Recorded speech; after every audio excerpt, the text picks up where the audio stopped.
What's up? So, I'm going to be showing how to actually uninstall a shift knob from a lexus es300. Since my very first video, it was already uninstalled and I was only explaining how to do it, and I got some comments asking if I could actually show it. So, this is how you actually uninstall a shift knob from a lexus es300. So, first, you're going to have this bottom plastic piece. All you're going to do is grab it and then push it down. Now, yours will be clipped up to here, so when you pull it down, you'll hear a pop because that's this separating from the little clip piece, as I called it. Now, once you're at this point, you're going to have two screws, one right there and one right here. Now, I have this one because, well, I forgot it. I lost that one. But yeah, all you gotta do is unscrew the two screws, the bottom and the top one. And once you get them unscrewed, let's go and put that down there. You're gonna have a plastic piece behind here. Alright. This plastic piece behind here, right here, that's what houses your overdrive. Now, if you were to try and take it out, it would go most of the way, except due to the plastic piece, it would restrict you. So in order to actually get this out, now obviously I'm able to get it out with my finger since I've already removed this before.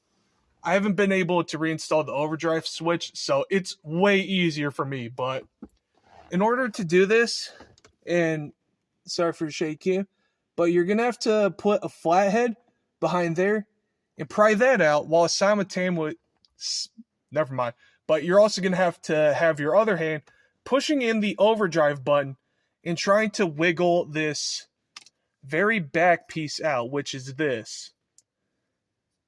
And once you get that, well, you'll know when it comes out. It'll probably like explode out if I'm being honest. But once you get this back piece out, you're gonna have this plate, this which I was just struggling with, and this is the only other piece keeping you from actually getting the shift knob off. Now, yeah, removing this is gonna be really difficult. I'm gonna tell you that right now. It's gonna be really stuck on. Also, that's not supposed to be that easy.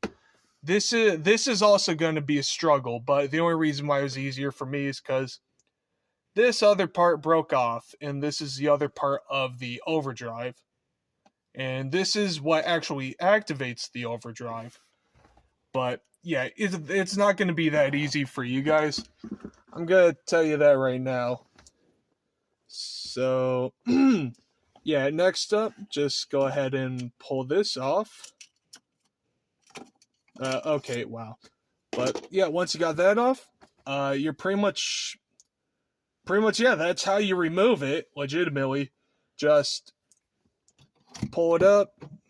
Well, yeah, pull it up a small bit, and then it's probably gonna get stuck with that. So then, yeah, pry out this, which is the overdrive switch housing, and then pull this out the rest of the way, and then your shift knob will be off.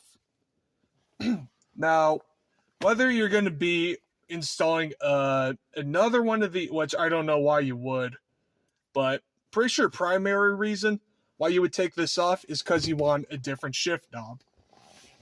So, this is the shift knob I had before I went back to the OEM one. This is a katana shift knob that I got off of Amazon. And yeah, I mean, it's easy enough to install. Just screw on the bolts all around to the very bottom of this. But yeah, I mean, that's pretty much it. One thing though, you're going to want to take this little piece off. This is what that's actually what's responsible for moving this up and down. Basically, when you push in this button right here, this button will that button will push this down.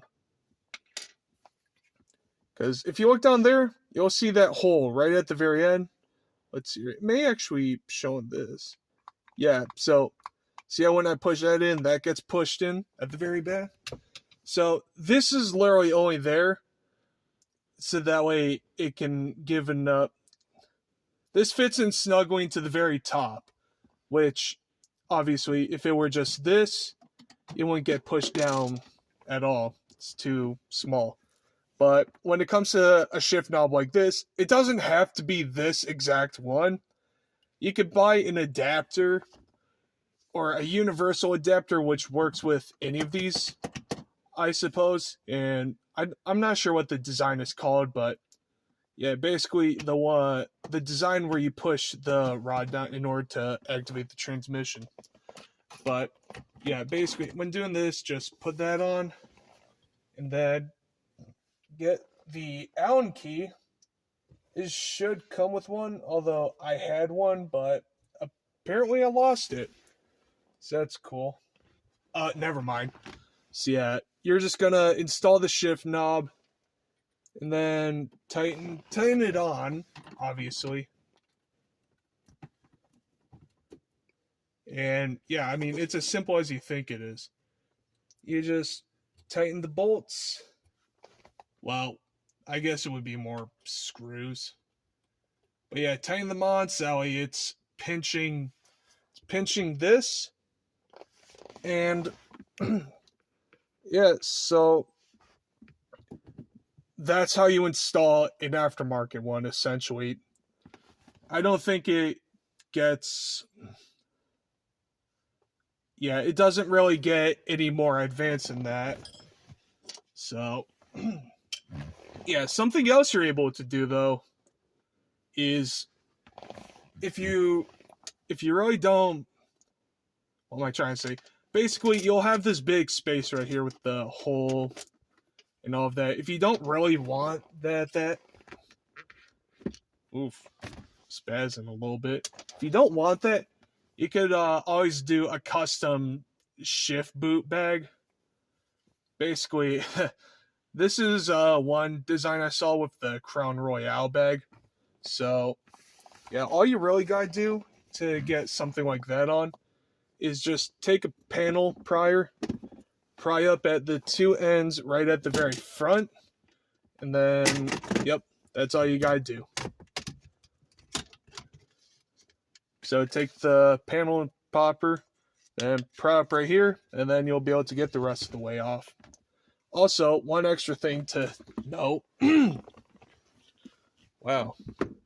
This can actually be fed through the bottom here. Now, okay, where am I trying to go with this? You can feed it through the bottom here, so you can get it into here, basically. So you don't have a wire hanging across the top like that. I did that for a while until I ended up tucking this under this shifter down into there. I'm not gonna do it right now, but yeah. So if you want to pop that off, and then you'll have to finagle with this, but you are able to get this from here to into there. It'll look cleaner than having a wire sticking out the very side of it, I guess. But yeah, not sure where I'm going with that. But next up, I just want to show it so you guys get an understanding. I'm gonna put the Crown Royale bag over this. There'll be enough room for it to actually seat from right here, because when you push it down, it doesn't go all the way down. At least not from what I remember. So probably won't have any issues with it being there, but I'm not sure. But yeah, I'm gonna put the bag on just to show, since that is also able to hide the wire and this metal rod right here.